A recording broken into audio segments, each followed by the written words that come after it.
Hello दोस्तों, स्वागत है आपका मेरे यूट्यूब चैनल अमन की कहानियों में। अगर आपको डरावनी कहानियाँ सुनना पसंद है तो आप इस चैनल को सब्सक्राइब ज़रूर करें। ऐसा करने से आगे आने वाली वीडियो आपके पास आसानी से पहुंच जाएगी। तो दोस्तों, अब ज़्यादा देर ना करते हुए हम सीधे चलते हैं अपनी कहानी की ओर। यह घटना 1999 के आसपास की है। दिल्ली में रहने वाले हमारे एक दूर के रिश्तेदार पहली बार हमारे गांव जगनपुरा में आने का नज़दीक रिश्तेदार के घर पर आए, पर वहां उनका मन नहीं लगता था। रिश्तेदार अपने व्यवसाय में व्यस्त रहते थे और उनकी पत्नी अपने छोटे छोटे बच्चों में वे वहां किस्से और कहानी देर बातें करते थे। उनके यहाँ जाने में जानबूझकर देर करते थे और हमारे यहाँ बैठकर बातें करते रहते थे। बड़े गप्पी थे वो। अक्सर वे हमारे घर पहुँच जाते थे और घंटे 2 घंटे गपशप करने के बाद खाना खाकर ही लौटते थे। एक दिन शाम को पहुँचे तो इधर उधर की बातें होते होते भूत प्रेत पर जाकर रुक गई। भूत प्रेत का नाम सुनते ही उन्होंने अपनी सौर गाथाएँ सुनानी शुरू की। फलाने जगह में भूत के भय से जाने से लोग डरते हैं। मैं वहाँ रात भर रहा। फलाने जगह पर ये किया वो किया और हम सभी उनके हिम्मत के आगे नतमस्तक थे। मेरी मम्मी ने 1-2 बार रात के समय इस तरह की बातें न करने की याद भी दिलाई, पर वो नहीं माने। नहीं चाची जी, भूत प्रेत कुछ होता ही नहीं है, वैसे ही मन का वहम है और ना जाने कहाँ कहाँ के ऐसे वैसे किस्से सुनाते ही रहे। उस दिन खाते पीते कुछ अधिक ही देर हो गई थी। रात के 11 बज गए थे। गांव में काफ़ी सन्नाटा हो जाता है। उस घर के छत से आवाज़ दे देकर बच्चे बार बार बुला रहे थे। सामने के रास्ते से जाने से कई मोड़ पड़ जाने से उनका घर हमारे घर से कुछ दूर पड़ जाता था, पर खेत से होकर एक शॉर्टकट रास्ता था। हम लोग अक्सर उसी रास्ते से जाते आते थे। उन्होंने भी उस दिन उसी रास्ते से जाने का निश्चय किया।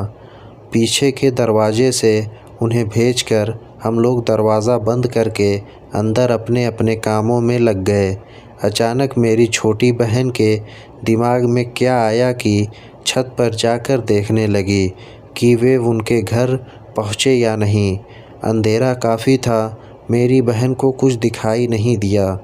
वह छत से लौटने लगी ही थी कि उसे महसूस हुआ कि कोई दौड़कर हमारे बागान में आया है और सामने नीम के पेड़ के नीचे छुप गया। मेरी बहन ने पूछा, कौन है? उनकी आवाज़ आई, मैं हूँ। आप चाचा जी के यहाँ गए नहीं? खेत में कुएं के पास कोई बैठा हुआ है।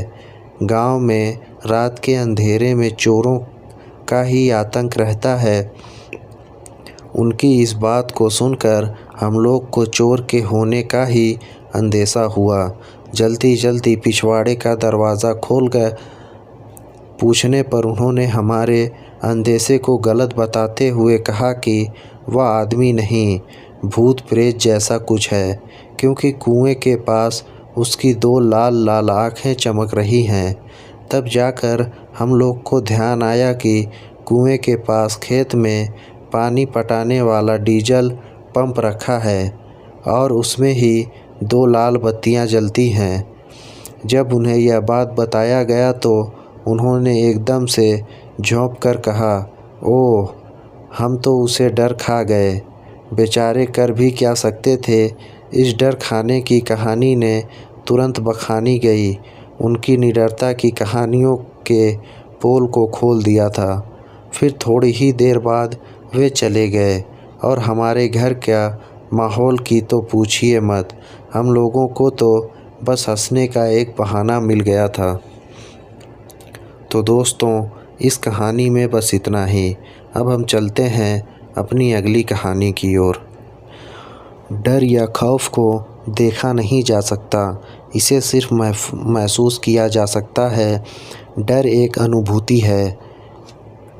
ये अनुभव व्यक्ति को कभी कभी किसी भी समय हो सकता है। ऐसा नहीं है कि डर को पार नहीं लगाया जा सकता। एक पुरानी कहावत है कि अपने डर को जीत कर ही व्यक्ति सफल बनता है।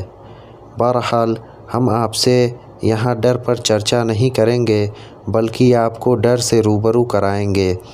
आज हम आपको अवगत कराने वाले हैं एक ऐसे घर से जिसको सिर्फ देखने मात्र से ही आप डर के थर थर काँपने लगेंगे। भानगढ़ किला, जहाँ सूरज ढलते ही शुरू होता है रूहों भूत प्रेतों का आतंक।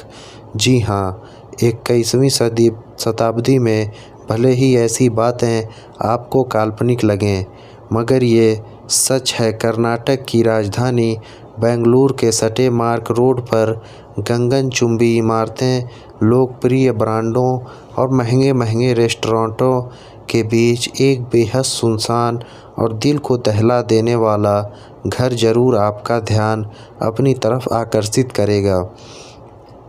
यदि आसपास के लोगों को की माने तो घर वीराना है और इसमें भूत और प्रेतों आत्माओं का डेरा है।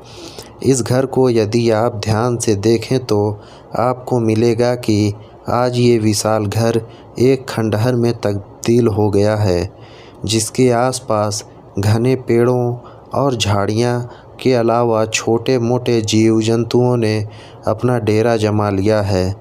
इस घर की पार्किंग में आपको एक पुरानी कार दिखेगी जो इस घर से ज़्यादा डरावनी है। कहते हैं कि उस घर का एक मालकिन की आत्मा आज भी इस कार में वास करती है। इस हॉन्टेड हाउस के पास रह रहे लोगों का मानना है कि घर में इलाके की 2 प्रभावशाली महिलाएं डल्सी और वेरा वाज रहती थीं। साथ ही ये भी बताया जाता है कि वे चिंकू ये घर शहर के बीच और पास जगह पर था, तो लैंड माफियाओं ने नज़र भी इस घर पर थी और उन लोगों ने अपनी तरफ से हर संभव कोशिश की कि वे वेरा वाज उस घर को बेच दें, लेकिन उन्होंने नहीं बेचा। 2001 में इन्हीं भूमाफियाओं ने वेरा वाज की हत्या कर दी और उनकी बहन को भी कहीं गायब करा दिया। मज़े की बात यह है कि जब भी भूमाफियाओं ने इस घर को बेचना चाहा, खरीदने वाले ने कुछ न कुछ परेशानियों का सामना किया है। ये भी बताया जाता है कि 2001 के बाद से ये घर खाली है और यहाँ से गुजरने वाले ने भी अक्सर रात के वक्त यहाँ अजीब गरीब चीज़ों को महसूस किया है। जैसा कि हमने आपको ऊपर बताया कि इस घर में एक पुरानी कार भी है, तो अब जब आप इस घर को गौर से देखेंगे तो ये कार हिलमैन मिक्स ज़रूर आपका ध्यान अपनी तरफ आकर्षित करेगी। इस घर और कार को देखने के बाद आप महसूस करेंगे कि जैसा आप कोई पुरानी हिंदी मूवी देख रहे हो, जहां एक घर और कार अपनी तरफ हर संभव कोशिश कर रही हैं कि वे आपको डरा सकें। वेरा वॉस के पड़ोसी बताते हैं कि उन्हें अपनी गाड़ी से बहुत प्यार था और आज भी अक्सर रात में इस गाड़ी को अपने आप स्टार्ट होते और इसके दरवाज़े को बंद करने जैसी आवाज़ें को सुना गया है। तो अब यदि इस कहानी को सुनने के बाद आपका मन इसे देखने का हो तो कर्नाटक की राजधानी बेंगलोर के सेंट मार्क रोड पर आएं और किसी से भी पूछ लें। वे व्यक्ति बिना किसी तकलीफ़ के आसानी से आपको इस घर का पता बता देगा। तो दोस्तों, इस कहानी में बस इतना ही। अब हम चलते हैं अपनी अगली कहानी की ओर।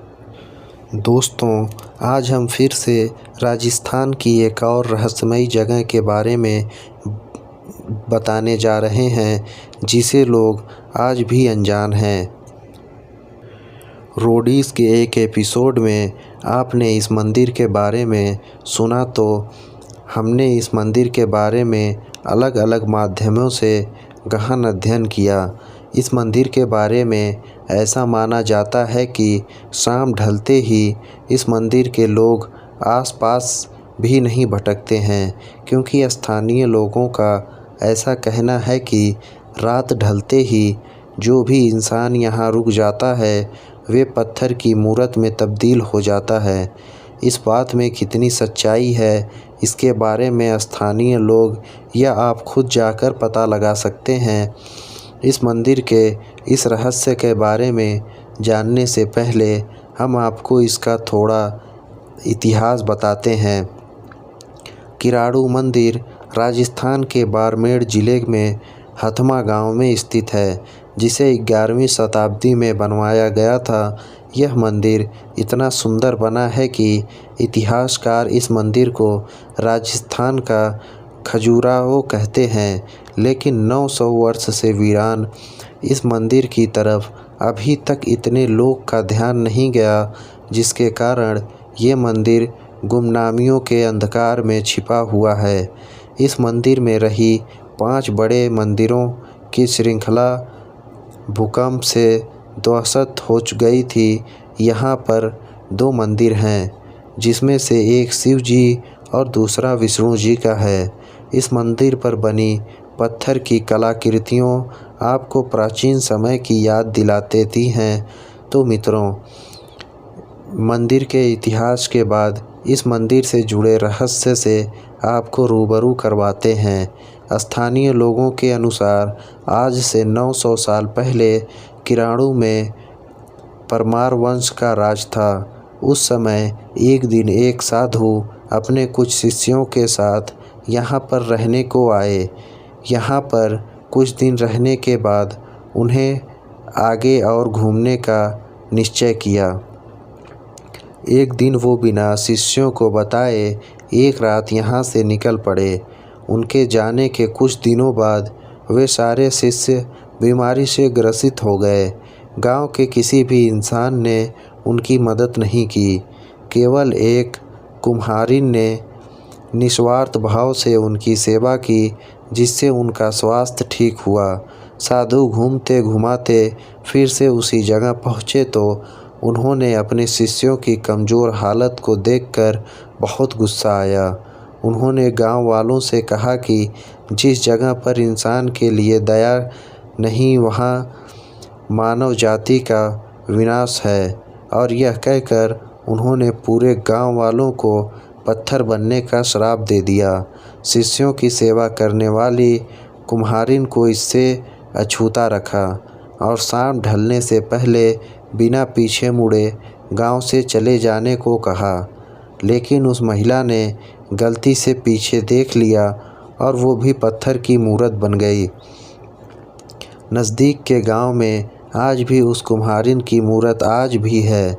इस श्राप के बाद सूर्यास्त के बाद यहाँ कोई नहीं रुकता और जो रहता है वो पत्थर बन जाता है। हालांकि एएसआई ने इस जगह को भी अभी तक कोई प्रमाण देकर सुरक्षित नहीं किया है। इस विज्ञान के युग में आप इन बातों पर कितना प्रतिशत विश्वास करते हैं, हमें ये तो पता नहीं है, लेकिन प्राचीन समय में रहस्यमयी साधुओं द्वारा दिए श्रापों से भगवान भी अछूते नहीं रहे, तो इंसान की क्या मजाल है। इसलिए प्राचीन समय में लोग हमेशा साधु महात्माओं को खुश रखने की कोशिश करते थे, लेकिन वर्तमान में ना साधुओं का अस्तित्व है और ना ही इतनी आस्था शेष रही। बच गए बस ये खंडहर जो इनकी कहानियाँ बयां करते हैं। तो दोस्तों, इस कहानी में बस इतना ही। ये कहानियाँ आपको कैसी लगीं अपनी राय कमेंट बॉक्स में ज़रूर दें, और अगर आपने ये चैनल अभी तक सब्सक्राइब नहीं किया है तो अभी कर लें। हम फिर मिलेंगे किसी नई कहानी के साथ। तब तक आप अपना और अपने परिवार वालों का ध्यान दें। धन्यवाद।